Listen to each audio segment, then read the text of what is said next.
अस्सलाम वालेकुम। आज के इस लेसन में हम सीखने वाले हैं स्पेनिश की एक वर्ब है जिसको कहते हैं आबेर। ठीक ना, इंग्लिश में इसको कहते हैं टू हैव। इसका इस्तेमाल होगा स्पेनिश के प्रेजेंट परफेक्ट टेंस के अंदर।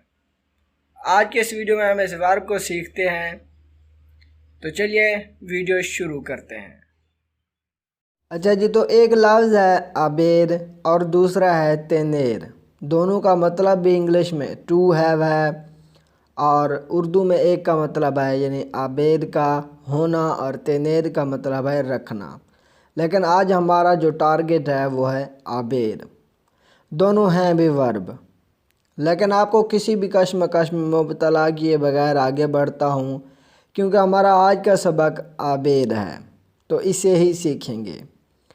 ये इस्तेमाल होगा इंग्लिश के हैज़ और हैव की तरह। इसका ख़ास इस्तेमाल होता है स्पेनिश के प्रेजेंट परफेक्ट टेंस में, जो कि हम अगली एक वीडियो में सीखने वाले हैं। तो चलिए देखते हैं कि ये किस तरह प्रोनाउंस के साथ इस्तेमाल होता है।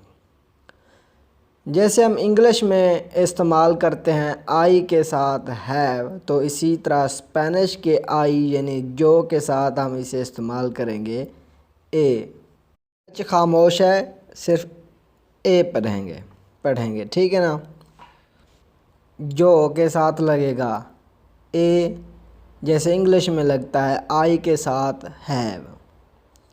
और इसी तरह टू के साथ लगेगा आस, जैसे इंग्लिश में यू के साथ लगता है हैव। उस्ताद के साथ लगेगा आ, जैसे यू के साथ इंग्लिश में लगता है हैव। लेकिन ये जो उस्ताद है ये भी सेम यू के जैसा है, लेकिन ये अदब के लिए इस्तेमाल होता है। मैं पहले भी हर वीडियो में बताता चलता आ रहा हूँ। उसके बाद है एल यानी ही। एल के साथ लगेगा आ, जैसे इंग्लिश में ही के साथ हैज़ लगता है। इसी तरह एजा के साथ भी आ लगेगा, जैसे शी के साथ हैज़ लगता है।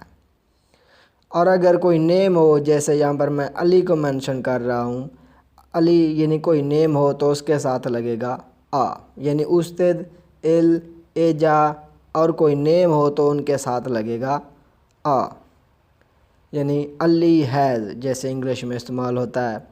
उसके बाद है नोसोत्रोस और नोसोत्रास। वही नोसोत्रोस मुज़क्कर है और नोसोत्रास मुअन्नस है। इन दोनों के साथ लगेगा एमोस, जैसे इंग्लिश में लगता है वही के साथ हैव। आगे है वोसोत्रोस और वोसोत्रास, इसके साथ लगेगा आबेइस, आबेइस, ये जैसे यू के साथ हैव लगता है, लेकिन ये है प्लूरल, जमा है। वोसोत्रास फ़ीमेल यानी मुअन्नस और वोसोत्रोस मुज़क्कर होगा। आगे चलते हैं उस्तेदेस, एजोस और एजास। इन तीनों के साथ लगेगा आन, ठीक है ना। उस्तेदेस आन, जैसे यू के साथ लगता है हैव। उसके बाद है एजोस, इसके साथ भी आन लगेगा, जैसे दे हैव। आगे है एजास, इसके साथ भी आन लगेगा, जैसे इंग्लिश में दे के साथ लगता है हैव। लेकिन एजास जो है ना ये मुअन्नस है यानी फेमिनाइन है। बस इन्हीं चंद अल्फाज को अपने याद कर लेना है कि कौन सा लफ्ज़ कौन से प्रोनाउंस के साथ इस्तेमाल हो रहा है। फिर इंशाल्लाह आपको अगला लेसन बहुत ही आसानी से समझ आ जाएगा। इस लेसन का मकसद भी यही था कि ताकि आपको अगला लेसन बहुत ही अच्छी तरह से समझ आ सके। अगर वीडियो पसंद आया तो इसे लाइक ज़रूर कर दीजिएगा। कोई भी डाउट बाकी हो तो कमेंट करके ज़रूर बताइएगा। मिलते हैं अगले लेसन में, तब तक अल्लाह हाफिज़।